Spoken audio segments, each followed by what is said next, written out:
Yeah. Check your drawers, because you them. All right. Hello, friends. I know I'm doing a mustache. What are you gonna do? That's what I'm doing. It's a mustache. It's a higher level of sophistication. But it isn't.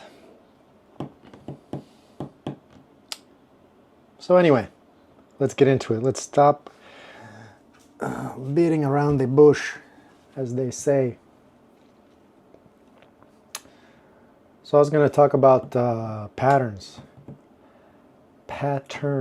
or routines or rhythms, perhaps.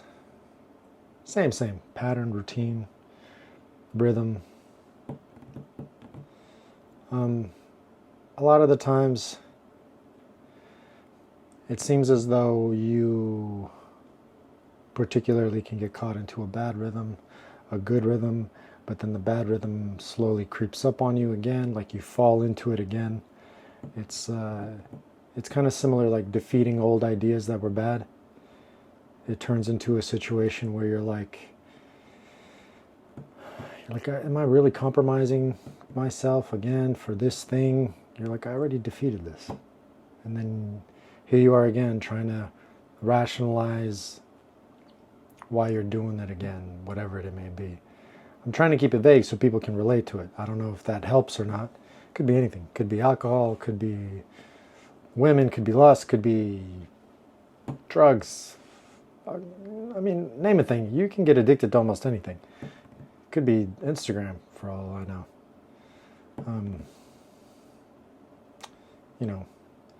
Being addicted to tell everyone you meet you're vegan. Why? Why? Anyway. It's neither hither or thither or whatever. But what is interesting to me, and oftentimes, I don't know how other men feel about this, but me specifically, I notice when my body is weak and I'm not doing a lot of exercise, or I notice that my focus and my thinking is poor, or ideas that and thoughts that I've defeated, memories that I've long forgotten, and end up creeping back up. They end up rising to the top of my brain, and then I'm over here reliving some moment that's actually insignificant because, it was over like 22 years ago. So you're like, what are you doing? What are you doing? Just torturing myself over something I cannot change ever. But yet it is a thing that arises, right? I feel it's like it's fairly common for that thing to just reappear, even perhaps more so with vets. It comes back, and then you're back in the AAV, you're back in the Humvee, you're back in, checkpoint, whatever the you're back on the berm in Al-Qaim. Wherever you are, you're back there. But you're not, right? You're back there in here. But you're actually somewhere completely different. I've noticed that when this happens, it's almost like time traveling. I'll go back there in such depth that I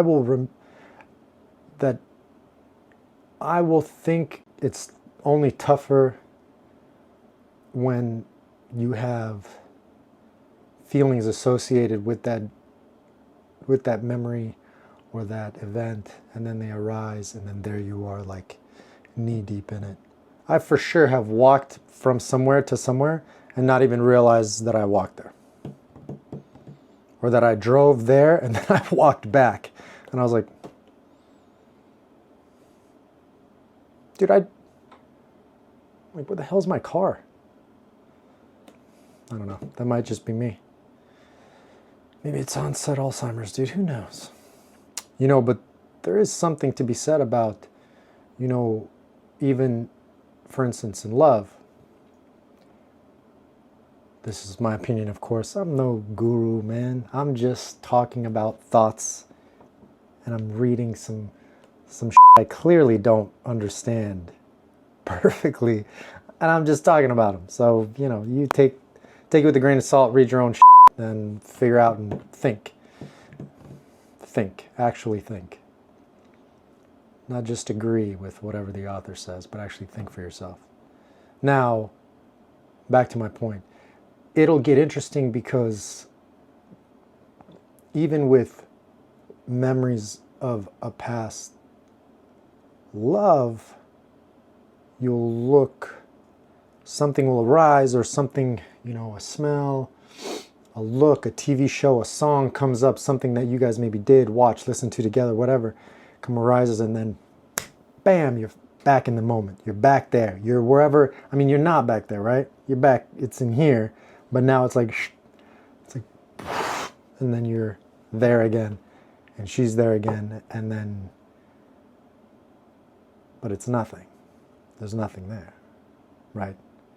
You're just in love with this old memory of something, of someone that doesn't exist anymore. This person is, not that they're dead or anything, but they're just not, that's not that person. They'll never be that person. And you're not that person, and it's all over, right? It's like a common thing I'll write about. I got a little itch on my foot skis. Take it easy, okay? Is to take care and not to look back so often. I write about it often because, well, I'm guilty of looking back often. And there truly is, almost every time I have to defeat this thing, and there's nothing back there. Nothing. Nothing back there. Nothing at all. If there's some things that maybe some good I could find that I could use out of it, you know, really squeeze any kind of, wring out any kind of good or something usable, something useful out of those memories, wring it out and get all I can out of it, and then after that, I mean, but they're pretty dry now. Now it's just to like, it's like nostalgia and maybe, you know, self-punishment to just keep looking back there and going like, thinking about, what could have been, or how it could have turned out, or this should have been like this, but da-da-da. And it's too late. It's too late for all that kind of talk and all that kind of bullshit. But it happens to the best of us. So what's the solution? Man, do your best to stay aware of right where you are, man. Be in the present, as cliche as that sounds, and I hate that shit. Because I feel like it's always overused by some guru or some chick making matcha tea or some bullshit. But it really is that. Just be here where you are. That's it. Do the best with what you have right now, right here, in this moment. And then after that, let it all go. Like a good poo. Take it or leave it. It is what it is. I hate that shit. Anyway, all right, that's enough. That's all I got. Read, think, write, do good things. Adios.